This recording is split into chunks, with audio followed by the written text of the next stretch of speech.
नमस्कार, स्वागत आहे तुमचं आपल्या यूट्यूब चॅनलमध्ये ज्याचं नाव आहे मराठी स्टोरीज वर्ल्ड. आणि आज आपण ऐकणार आहोत मर्मबंध भाग 47. अनु नेकलेस गळ्यात घालून आरशामध्ये पाहत होती आणि अचानक तिला आरशामध्ये तिच्या मागे शेखर उभा असलेला दिसला. तिने खुशीतच मागे वळून पाहिलं तर तिथे कोणीच नव्हतं. ती पुन्हा हिरमुसली आणि तिने आरशात पाहिलं. सेट छान दिसत होता. तिने कानातले सुद्धा घातले आणि पुन्हा एकदा आरशामध्ये डोकावलं तर तिला पुन्हा शेखर दिसला, जो तिला ती सुंदर दिसत आहे असं खुणेने सांगत होता. तिच्या गालावर लाली चढली होती. शेखर, किती छळतोस रे मला. रात्री स्वप्नात तर छळतोसच, पण आता तर दिवसाही तू मला दिसायला लागला आहेस. आशाने वेडी होईल मी, अनु मनात बडबडत होती.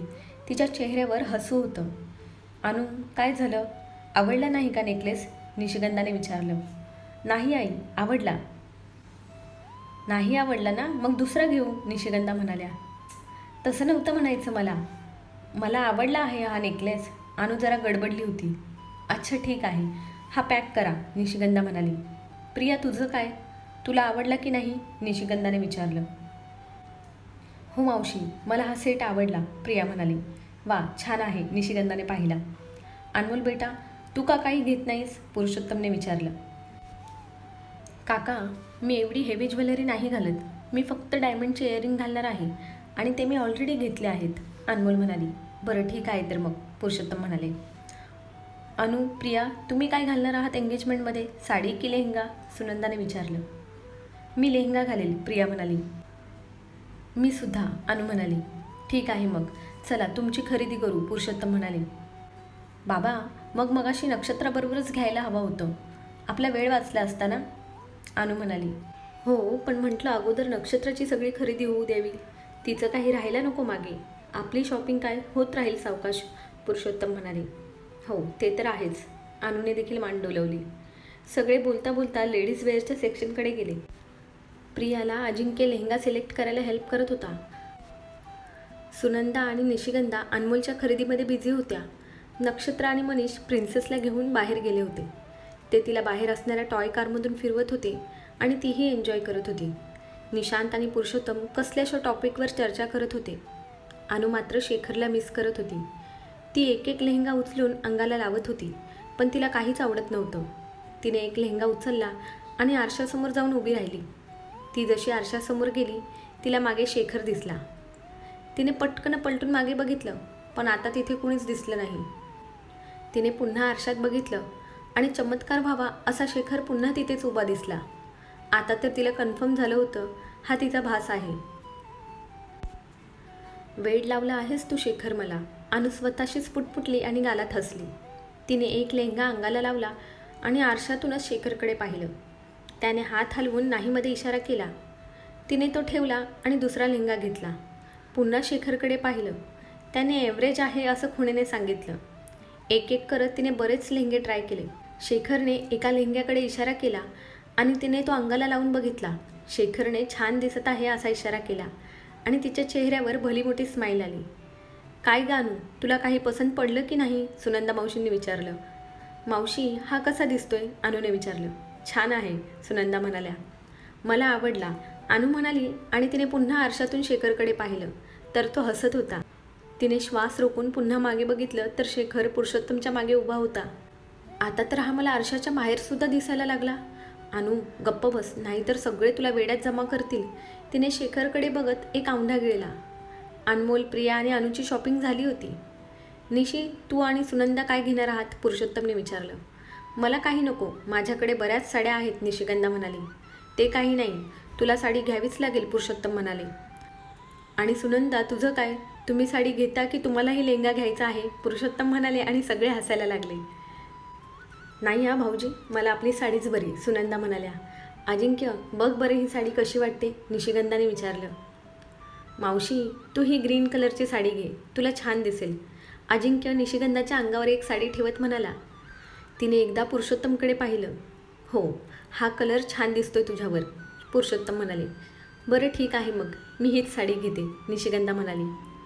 आई, तुझं काय? अजिंक्यने विचारलं. आता तूच सांग, सुनंदा म्हणाली. आई, तू ही पिंक कलरची साडी घे, अजिंक्य म्हणाला.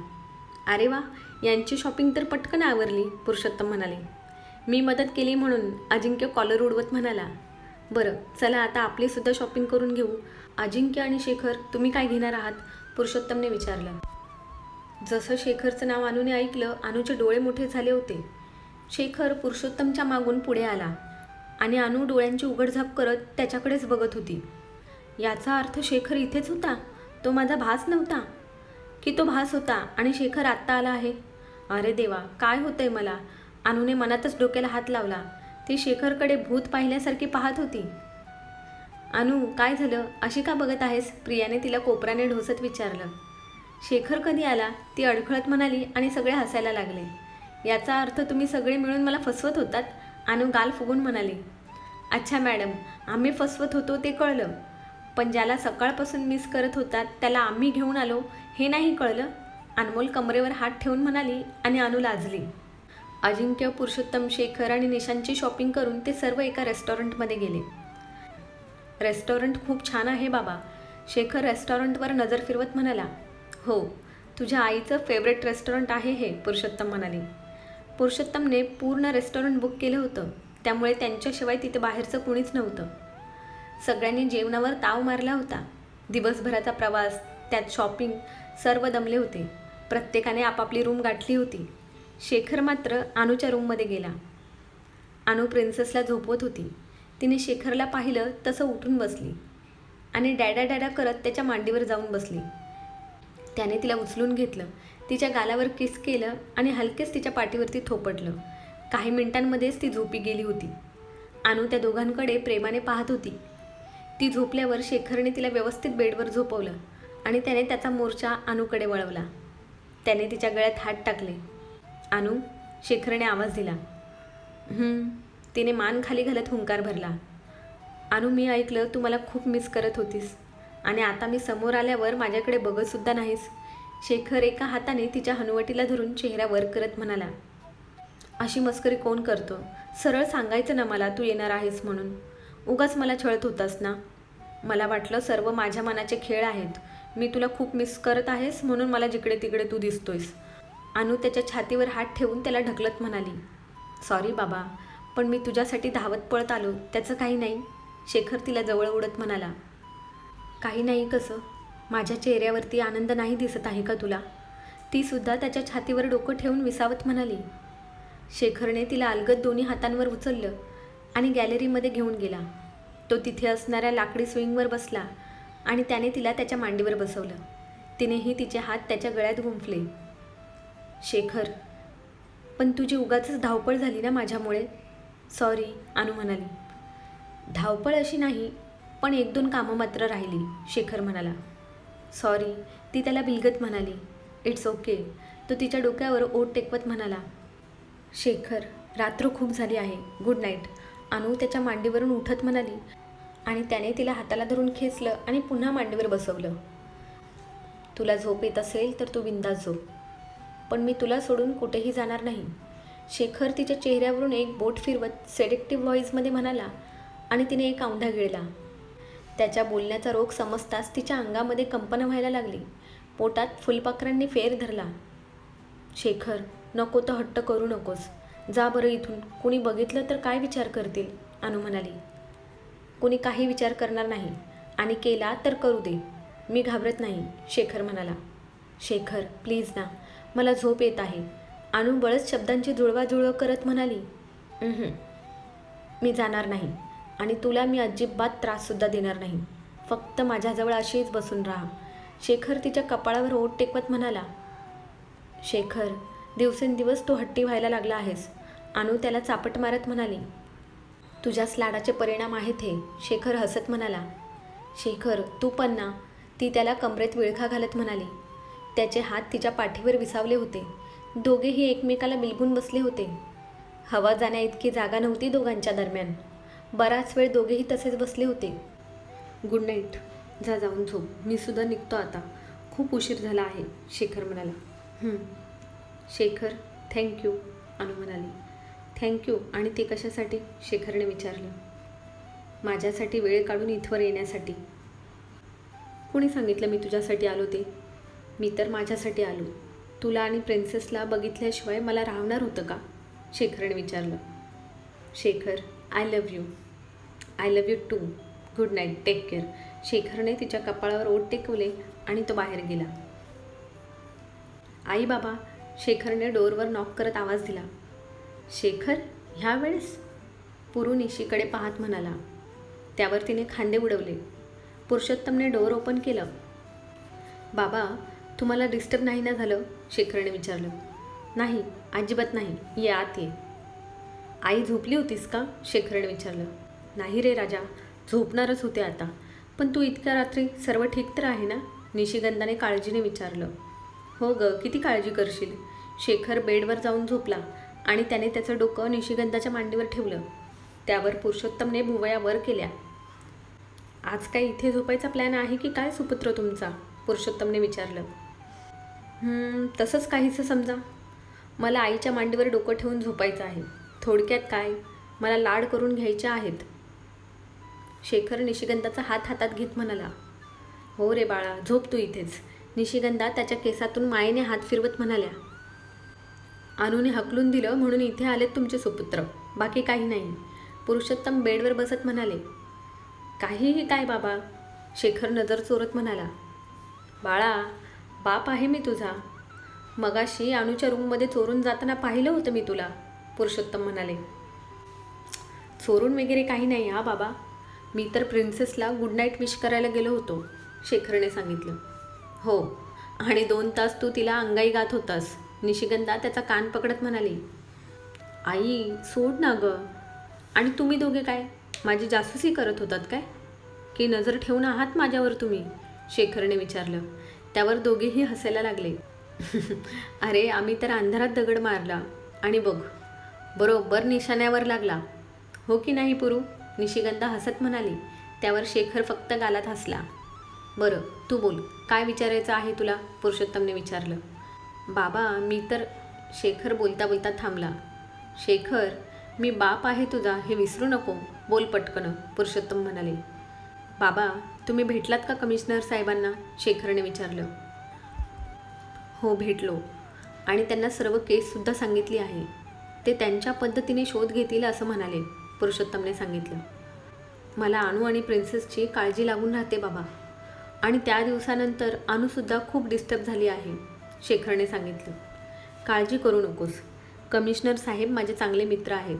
ते नक्कीच ह्या प्रकरणाचा शोध लावतील. फक्त तोपर्यंत गाफील राहू नकोस, पुरुषोत्तमने सांगितलं. हो बाबा, मी बॉडीगार्डसुद्धा अपॉइंट केले आहेत दोघींसाठी, शेखरने सांगितलं. गुड. आणि तू सुद्धा सावध राहा, पुरुषोत्तम म्हणाले. हो बाबा. अजून एक गोष्ट डिस्कस करायची होती तुमच्याबरोबर. कोणती? पुरुषोत्तमने विचारलं. बाबा, ह्या संडेला एंगेजमेंट करायची ठरवली तर आहे, पण इतक्या लवकर अरेंजमेंट जरा मुश्किलच वाटत आहे, शेखर म्हणाला. काही मुश्किल नाही. तुला नसेल जमत तर मला सांग, मी करतो सगळी व्यवस्था, पुरुषोत्तम म्हणाले. बाबा, एंगेजमेंट नाशिकला केली तर चालेल ना तुम्हाला? शेखरने विचारलं. हो, चालेल की. तुम्हाला जिथे सोयीस्कर असेल तिथे करा. आम्ही फ्रायडे नाईटला येऊ, पुरुषोत्तम म्हणाले. ओके, चालेल. मग मी उद्यापासूनच कामाला लागतो, शेखर म्हणाला. बरं, उद्याचं काय प्लॅनिंग आहे तुझं? तू कसा जाणार आहेस? पुरुषोत्तमने विचारलं. बाबा, मी पहाटेच निघेले. मी सकाळी कुणाला उठवणार नाही. मी जाणार असल्याचं अनुला सांगितलं नाही. तुम्ही तिला उद्या सांगा, शेखर म्हणाला. बरं, ठीक आहे. तिला आम्ही सांगू सकाळी. पण निदान आम्हाला तरी भेटून जा सकाळी. तसंही आम्हा दोघांनाही सकाळी लवकर उठायची सवय आहे. तू आवाज देऊनच जा, निशिगंधा म्हणाल्या. हो बाळा, आम्हाला भेटून मगच निघ, पुरुषोत्तम त्याच्या डोक्यावरून हात फिरवत म्हणाले. हो, ठीक आहे, शेखर म्हणाला. झालं तुझं बोलून की अजून काही बाकी आहे? पुरुषोत्तमने विचारलं. हो, झालं. आता काही बाकी नाही, शेखर विचार करत म्हणाला. मग निघ आता. तू पण झोप आणि आम्हाला पण झोपू दे, पुरुषोत्तम म्हणाले. बाबा, त्याने आश्चर्याने पुरुषोत्तमकडे बघितलं. काय? पुरुषोत्तमने विचारलं. पुरू, हे काय चाललं आहे तुमचं? निशिगंधा थोडी रागातच म्हणाली. काय चालले म्हणजे? मला झोपायचं आहे, पुरुषोत्तम म्हणाले. मग झोपा की. मी काय तुमच्या जागेवर झोपलो आहे का? शेखर म्हणाला. हो ना, गप्प झोपून घ्या, झोप आली असेल तर. शेखर कुठेही जाणार नाही, शेखर बाळा, तू झोप इथे. खूप मोठा बेड आहे. आपण आरामात झोपू शकतो इथे, निशिगंधा पुरुषोत्तमकडे रागात बघत म्हणाली. जाऊ दे गाई, उगीच तुला त्रास. मी जातो माझ्या रूममध्ये, शेखर नाटकीपणे म्हणाला. ए थांब, कुठे निघालास? पुरुषोत्तम म्हणाले. कुठे म्हणजे? झोपायला. तुम्ही मला इथे झोपू देत नाही, होणारी बायको तिथे झोपू देत नाही. आता काय? जिथे जागा मिळेल तिथे झोपायचं, शेखर म्हणाला. नोटंकी कुठला, भारी ॲक्टिंग करतोस तू. झोप इथे गप्प. मी मस्करी करत होतो फक्त. ये इकडे. पुरुषोत्तमने त्याला जवळ घेतलं. शेखर, तू आणि अनु लवकरात लवकर लग्न करावं असं मला वाटतं, निशिगंधा म्हणाली. हो आई, आम्ही दोघेसुद्धा हाच विचार करत होतो. नक्षत्राच्या एंगेजमेंटनंतर मी तुझ्या आणि बाबाबरोबर बोलणारच होतो ह्या विषयावर, शेखर म्हणाला. त्यात काय बोलायचं आहे? तू म्हणशील त्या दिवशी तुझं लग्न लावून देऊ. आम्हालासुद्धा तुला सुखी झालेलं बघायचं आहे. तुमची घालमेल दिसते आम्हाला. दिवसभर त्या पोरीच्या तोंडावर तेज नव्हतं. जसं तुला पाहिलं तशी चेहऱ्यावर चमक आली तिच्या, पुरुषोत्तम म्हणाले. बाबा, किती विचार करता तुम्ही. बारीक बारीक गोष्टींवर तुमची नजर असते. खरंच बाबा, मला तुमच्यासोबत राहायचं आहे. तुमच्यासारखं बनायचं आहे. You are my super hero, Shekhar म्हणाला. बस बस, खूप झालं माझं कौतुक. झोप आता. सकाळी लवकर उठायचं आहे ना, पुरुषोत्तम म्हणाले. हो बाबा, बाय, गुड नाईट. शेखर उठायला लागला. शेखर बाळा, खरंच झोप ना इथे. मी मगाशी फक्त तुला चिडवत होतो. मला पण आवडेल तू इथं झोपलेलं. लहानपणी तर तुला कुशीत घेऊन नाही झोपता आलं आम्हाला, पण आता तुझे हातपाय अंगावर पडले ना तरी त्याची कसर भरून निघाल्यासारखी वाटेल ह्या म्हातारीला. पुरुषोत्तम भावूक झाले होते. बाबा, असं का म्हणता हो? तुमची इच्छा असेल तर मी झोपतो इथे तुमच्याबरोबर. आणि अजून एक गोष्ट, माझे आई बाबा अजिबात म्हातारे झालेले नाहीत. बाबा, तुम्ही तर अजूनही तिशीतले असल्यासारखे वाटता. आणि आई, तिचं तर विचारायचंच नाही. अनुची मोठी बहीण वाटते आई, शेखर म्हणाला. झोप आता. तुझ्याबरोबर बोलण्यात आम्ही जिंकू शकत नाही, निशिगंधा म्हणाली. निशिगंधा बराच वेळ शेखरच्या केसांमधून हात फिरवत होती. त्याला कधी झोप लागली त्याचं त्याला कळलं नाही. शेखर गाढ झोपला होता, पण निशिगंधा आणि पुरुषोत्तमची झोप उडाली होती. ते दोघेही भरलेल्या डोळ्यांनी शेखरकडे बघत होते. निशिगंधा त्याच्या डोक्यावरून हात फिरवत होती. माझ्या लेकराने खूप सहन केलं आहे. काय चूक होती त्याची याच्यात? तरीही त्याच्या वाट्याला एवढं दुःख आलं. आई वडील असूनसुद्धा पोरक्यासारखा राहिला तो. काहीच करता आलं नाही मला त्याच्यासाठी. निशिगंधा डोळ्यात पाणी आणून म्हणत होती. शांत हो निशी. तुझ्यासारखं मलासुद्धा खूप दोषी असल्यासारखं वाटतं. मीच आउट ऑफ इंडिया नसतो गेलो तर तुमची दोघांची अशी वाईट परिस्थिती झाली नसती. तुमच्या ह्या सगळ्या दुःखाला मीच कारणीभूत आहे. एवढा पैसा अडका सगळं होतं, पण स्वतःच्या मुलाला मी काहीच देऊ शकलो नाही. कसे दिवस काढले असतील त्याने, पुरुषोत्तम शेखरच्या कपाळावर ओठ टेकवत म्हणाले. पुरू, तुम्ही स्वतःला दोषी मानू नका. तुम्ही जे केलं ते माझ्या प्रेमासाठीच केलं ना. माझ्यासाठी तुम्ही किती खस्ता खाल्या ते समजू शकते मी. खरं तर नशिबानेच आपली थट्टा केली होती. तिघेही एकमेकांपासून दूर झालो आणि बघा, आज आपण पुन्हा सोबत आहोत. आता या सुखाला कुणाची नजर नको लागायला, निशिगंधा म्हणाली. नाही लागणार. मी तसं होऊ देणार नाही. आता मला माझं पूर्ण कुटुंब सुखात हवं आहे. माझ्याबरोबर हवं आहे, पुरुषोत्तम म्हणाले. दोघेही बराच वेळ बोलत होते. शेखरला निहाळत होते. मायेने त्याच्या तोंडावरून डोक्यावरून हात फिरवत होते. मूल कितीही मोठं झालं तरी आईवडिलांसाठी ते लहानच असतं, हे दोघांच्या कृतीवरून दिसत होतं. आईचा हात तोंडावरून फिरल्यावरती गाढ झोपेतही शेखरच्या चेहऱ्यावर एक हलकंसं स्मित येत होतं. निशी, नक्षत्राची एंगेजमेंट झाली की लगेच शेखर आणि अनुच्या लग्नाची घाई करावी असं मला वाटतं, पुरुषोत्तम म्हणाले. हो, मलाही तेच वाटतं. दोघेही एकमेकांवर जीव ओवाळून टाकतात. त्यांच्या प्रेमाला किनारा मिळाला पाहिजे पुरू. ह्या दोघांना आता लवकरात लवकर एक करायला हवं, निशिगंधा म्हणाली. बरं चल, खूप वाजले आहेत आता, झोपून घे. सकाळी शेखरला लवकर उठायचं आहे, पुरुषोत्तम म्हणाले. दोघांनीही शेखरच्या अंगावर हात टाकला आणि थोड्याच वेळात ते झोपी गेले.